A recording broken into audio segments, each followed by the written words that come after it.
Welcome to the deep dive. Today we're jumping into some really interesting research. It's all about how teaching the building blocks of words morphology impacts reading and spelling for primary school kids in English-speaking places. That's right. We're digging into a big recent review that pulled together a lot of studies, so you're getting the key findings distilled. Yeah, this review looked at 28 different studies, gathering results from 177 different measures, all focused on whether this kind of teaching helps young learners. Exactly. Okay, so let's quickly recap morphology instruction.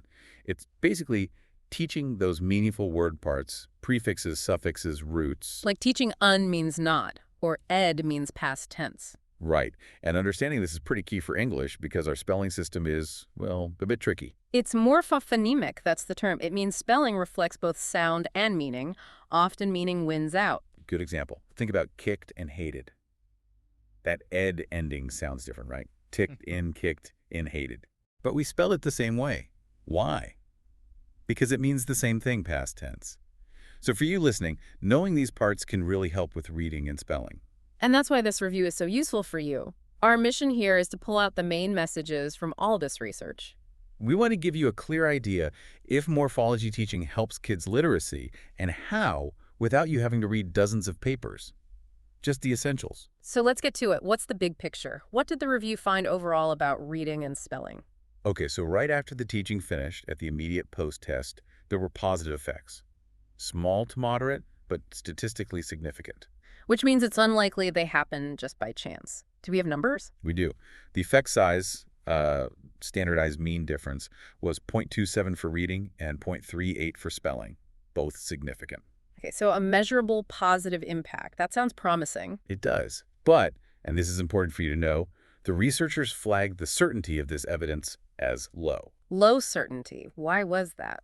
Mostly because of a moderate risk of bias in some studies and quite a bit of variation heterogeneity in the results across the different studies. Ah, heterogeneity. So the results weren't all the same, which makes it harder to make broad claims. Maybe some teaching methods worked better than others? Exactly. It means we need to be a bit cautious. And it also leads to the question of whether these effects lasted. Did they look at follow-up tests? They did. They looked for evidence of retention over time. Right. Crucial for long-term learning, right? For you wondering about lasting impact. Well, the evidence for retention was pretty unclear, actually. Oh. Yeah, there wasn't strong evidence the benefit stuck around long term. But a big but here, only a few studies even had follow-up tests. And the gap between the post-test and follow-up varied a lot, sometimes weeks, sometimes months. So it's really tough to draw firm conclusions about long-term impact from this data. Right. So an initial boost seems likely, but the jury's still out on how long it lasts. Needs more investigation for you to really know. Okay, let's shift gears slightly. What about the type of words? Did the instruction help more with the words they actually practiced, or did kids get better at new words too? That's transfer, right? Exactly. And this is super interesting for you thinking about applying learning. The effects were much stronger for the words directly taught the trained words. How much stronger? Large effects. Really quite substantial and statistically significant. For reading trained words, the effect size was 0.83, and for spelling them, it was 0.85. Moderate certainty evidence here, too. Wow. Okay, so they definitely learned the specific words. That makes sense. But the key is transfer, isn't it? Did they apply that knowledge to untrained words? There was some evidence of transfer, yes, particularly for spelling. Or for spelling? Yeah, for spelling untrained words, the effect size was moderate, around 0.55 and statistically significant, but the certainty of this evidence was rated as low. Okay, so some transfer for spelling, but we need to be a bit cautious. What about reading new words? That was less clear for you. The effect size for reading untrained words was smaller, 0.31, and crucially, it wasn't statistically significant. So we can't confidently say the instruction helped them read new words they hadn't been specifically taught. Based on this review's findings, no, not clearly. So maybe for you, understanding word parts helps more immediately with spelling new words than reading them. Is that a fair takeaway? That's a possible implication, yes. It might also suggest for you designing instruction that focusing on morphemes found in many words' large morphological families could be really effective. Like teaching port helps with transport, import, export, portable. Exactly. You teach the part and potentially unlock a whole family of words. That seems like a smart approach for you. That makes sense. Okay, so reading accuracy, spelling accuracy. What about understanding? reading comprehension. Did morphology instruction boost that? This was one of the more surprising findings for you. Overall, at the immediate post-test, there was very little evidence it helped reading comprehension. Really? That seems counterintuitive. It does, doesn't it? You'd think understanding word meanings better would lead straight to better comprehension, but the effect size was tiny, 0.13, and not significant. Certainty. Very low. Wow. Okay, so no immediate boost to comprehension. But there was a twist at the follow-up stage. Oh. At follow-up, they found a very large and significant effect on reading comprehension, effect size of 1.24. Whoa. 1.24, that's huge. So maybe the comprehension benefits just take time to show up. That's something for you to consider. It's a tantalizing possibility for you, but we have to be really careful here. Why is that? That huge effect was based on only 2 measures, and both came from just one single study. Ah, okay, so a potential hint, but definitely not conclusive evidence for you yet. Needs way more research. Precisely. It's an interesting finding, but you can't hang your hat on it based on this review alone. Understood. So what about the kids themselves? Did it matter who the children were? Like, did kids who were already struggling benefit more or less? Or kids from different backgrounds? That's the moderator analysis, trying to see who benefits most. A key question for you, whether you're an educator or parent. And what did they find? Honestly, not much clear evidence. The review couldn't find strong proof that the effects were different based on the kids' initial reading or spelling skills, their socioeconomic status, or their language background. Why not? Again, issues like heterogeneity, the variation across studies and imprecision in the data made it really hard for them to draw firm conclusions for you. That's a shame. It'd be so helpful to know if this is particularly good for, say, struggling readers. Absolutely. And one specific group often discussed, relevant for you, is beginning readers, kids in their first year or 2 of school. Right. Should we be teaching morphology right from the get-go? Some previous research hinted it might be especially good for younger kids. Well, interestingly for you, this review did not find that. It didn't replicate those earlier findings suggesting larger effects for younger learners. Yeah. And in fact, there were very few studies in this review that actually focused on those very early grades. So not much data specifically on the youngest kids. Exactly. The researchers pointed out that while there are good theoretical reasons to include morphology early on because of how English works, the actual empirical evidence from this review for that specific age group is pretty thin right now. Not enough studies for you to be sure. Okay. Another area needing more research then. What about the instruction itself? Did how it was taught make a difference? Like who taught it or how long the lessons were? Yes, they looked into instructional factors too, which is obviously important for you thinking about implementation. One finding was that interventions led by researchers or their assistants seemed to show significant effects, whereas those led by teachers or paraprofessionals didn't always reach statistical significance in the same way. However, There's always a however. yes. The actual difference between those groups wasn't statistically significant, and most studies were researcher-led anyway. So for you, we can't really conclude from this that who delivers it is the critical factor. Got it. Maybe not who, but what or how much. Mm.